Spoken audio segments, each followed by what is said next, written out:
Épître aux Hébreux, chapitre 11. Premier paragraphe, versets 1 à 7. Or la foi est l'assurance des choses qu'on espère et la conviction de celles qu'on ne voit pas. Car c'est par elle que les anciens ont reçu témoignage. Par la foi, nous comprenons que les mondes ont été formés par la parole de Dieu, de sorte que ce qui se voit n'a pas été fait de choses qui paraissent. Par la foi, Abel offrit à Dieu un plus excellent sacrifice que Caïn, et par ce sacrifice, il a reçu le témoignage d'être juste, Dieu rendant témoignage à ses dons. Et par lui, étant mort, il parle encore. Par la foi, Enoch fut enlevé pour qu'il ne vît pas la mort, et il ne fut pas trouvé parce que Dieu l'avait enlevé.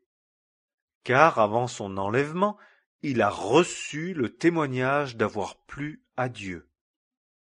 Or, sans la foi, il est impossible de lui plaire, car il faut que celui qui s'approche de Dieu croie que Dieu est, et qu'il est le rémunérateur de ceux qui le recherchent. Par la foi, Noé, étant averti divinement des choses qui ne se voyaient pas encore, craignit et bâtit une arche pour la conservation de sa maison, et par cette arche il condamna le monde, et devint héritier de la justice qui est selon la foi. Deuxième paragraphe, versets 8 à 12. Par la foi, Abraham, étant appelé, obéit pour s'en aller au lieu qu'il devait recevoir pour héritage, et il s'en alla ne sachant où il allait. Par la foi, il demeura dans la terre de la promesse, comme dans une terre étrangère, demeurant sous des tentes avec Isaac et Jacob, les cohéritiers de la même promesse, car il attendait la cité qui a les fondements, de laquelle Dieu est l'architecte et le créateur. Par la foi, Sarah elle-même aussi reçut la force de fonder une postérité, et cela étant hors d'âge, puisqu'elle estima fidèle celui qui avait promis. C'est pourquoi aussi d'un seul, et d'un homme déjà amorti, sont nés des gens qui sont comme les étoiles du ciel en nombre, et comme le sable qui est sur le rivage de la mer, lequel ne peut se compter. Troisième paragraphe, versets 13 à 16. Tous ceux-ci sont morts dans la foi, n'ayant pas reçu les choses promises, mais les ayant vues de loin et saluées, ayant confessé qu'ils étaient étrangers et forains sur la terre. Car ceux qui disent de telles choses montrent clairement qu'ils recherchent une patrie. Et en effet, s'ils se fussent souvenus de celle d'où ils étaient sortis, ils auraient eu du temps pour y retourner. Mais maintenant, ils en désirent une meilleure, c'est-à-dire une céleste.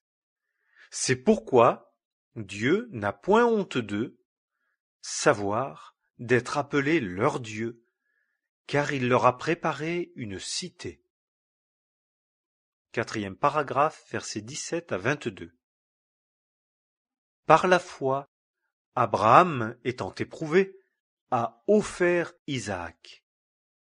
Et celui qui avait reçu les promesses offrit son fils unique, à l'égard duquel il avait été dit « En Isaac te sera appelée une semence ». Ayant estimé que Dieu pouvait le ressusciter même d'entre les morts, d'où aussi en figure il le reçut. Par la foi, Isaac bénit Jacob et Ésaü à l'égard des choses à venir. Par la foi, Jacob, mourant, bénit chacun des fils de Joseph et adora, appuyé sur le bout de son bâton.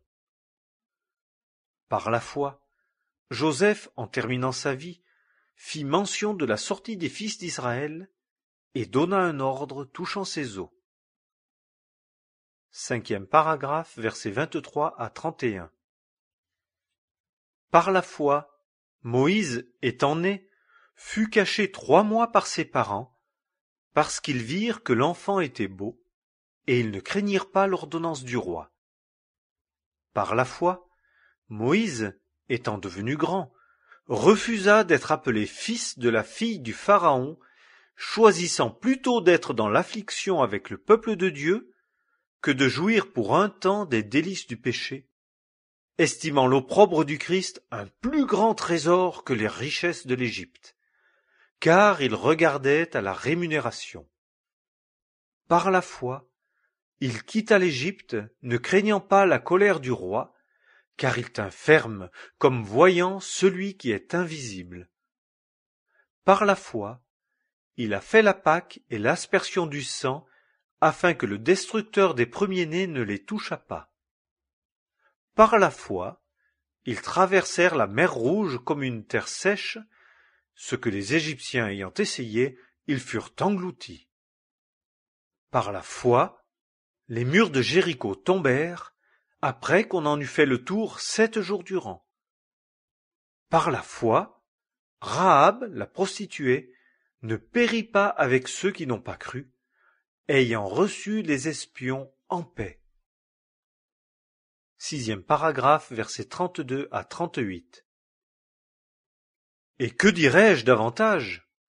Car le temps me manquera si je discours de Gédéon, de Barak et de Samson et de Jephthé, de David et de Samuel et des prophètes, qui, par la foi, subjuguèrent des royaumes, accomplirent la justice, obtinrent les choses promises, fermèrent la gueule des lions, éteignirent la force du feu, échappèrent aux tranchants de l'épée, de faibles qu'ils étaient furent rendus vigoureux, devinrent forts dans la bataille, firent ployer les armées des étrangers.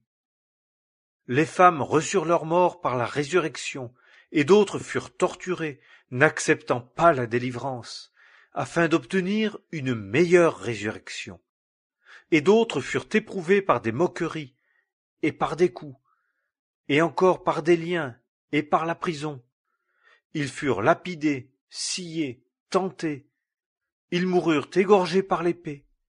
Ils errèrent çà et là, vêtus de peaux de brebis, de peaux de chèvre, dans le besoin, affligés, maltraités, desquels le monde n'était pas digne.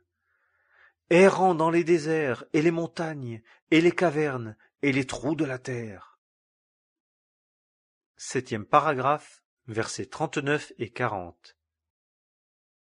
Et tout ceci, ayant reçu témoignage par la foi, n'ont pas reçu ce qui avait été promis. Dieu, ayant eu en vue quelque chose de meilleur pour nous, afin qu'ils ne parvinssent pas à la perfection sans nous. Épître aux Hébreux.